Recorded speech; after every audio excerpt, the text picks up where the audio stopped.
Hello दोस्तों, स्वागत है आपका हमारे YouTube चैनल एजुकेशन 360 में।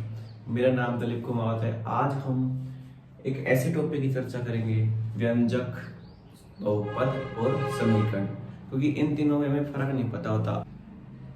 आज हम जानेंगे कि व्यंजक क्या होता है, बहुपद क्या होता है और समीकरण क्या होता है, और इन तीनों में अंतर क्या होता है। देखो, सबसे पहले तो एक व्यंजक देखते हैं और बहुपद और समीकरण।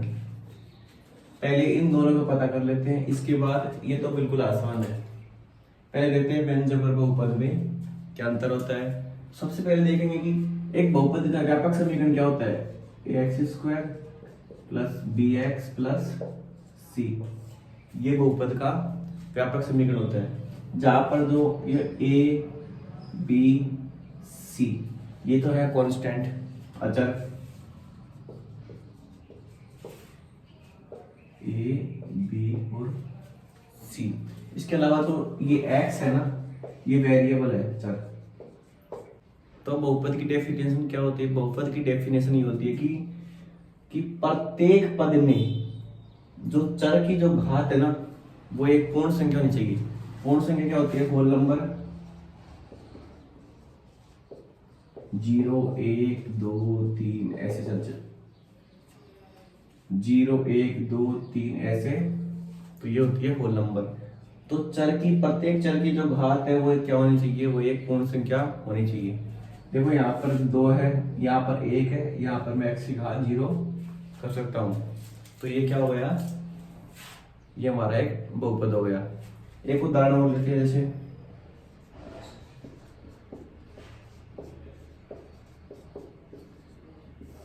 इसको देखते हैं।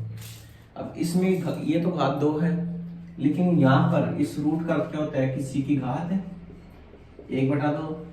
जो 1/2 है ये तो कोई पूर्ण संख्या नहीं है, इसलिए ये बहुपद नहीं है।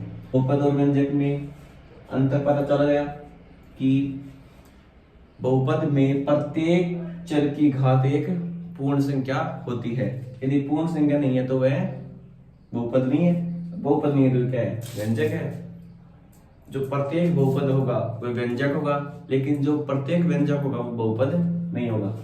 तो अभी हमने देखा कि व्यंजक और बहुपद में क्या अंतर होता है। अब देखेंगे कि बहुपद और समीकरण में क्या अंतर होता है।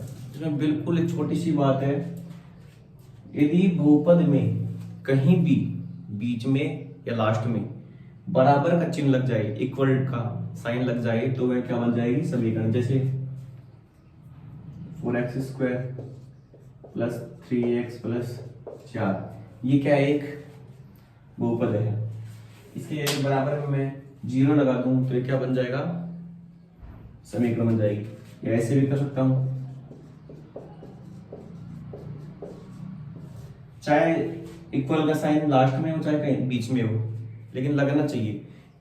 यदि इक्वल का साइन लग गया तो यह समीकरण बन गई। बस इतना ही अंतर होता है बहुपद और समीकरण में। देखो, व्यंजक में और बहुपद में क्या होता है कि प्रत्येक चर की घात क्या हो, एक पूर्ण संख्या हो, तो वो क्या कहलाएगा, बहुपद कहलाएगा, वरना वो व्यंजक कहलाएगा।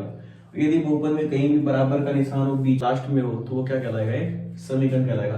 अब हम कुछ उदाहरण देखते हैं, तो उनके द्वारा सब क्लियर हो जाएगा कि कौन सा बहुपद है, कौन सा व्यंजक है, कौन सा समीकरण है। कुछ उदाहरण देखते हैं, इससे पता लग जाएगा साफ साफ। तो पहला उदाहरण है 3x² प्लस 4x प्लस 3।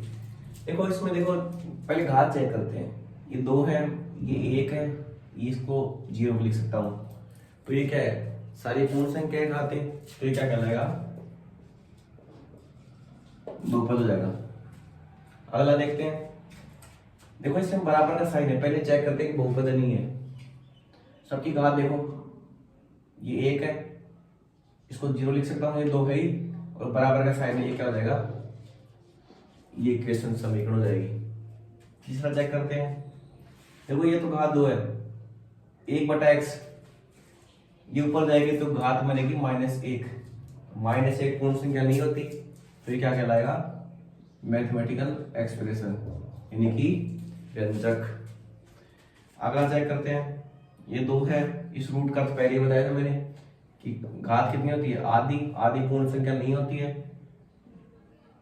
तो ये क्या कहलाएगा, मैथमेटिकल एक्सप्रेशन, यानी कि व्यंजक। अगला चेक करो, ये 2 है, ये घात 1 है, इसको 0 लिख सकता हूँ। बहुपद है लेकिन बराबर का साइन है, बराबर का साइन क्या हो जाएगा, ये हो जाएगा इक्वेशन।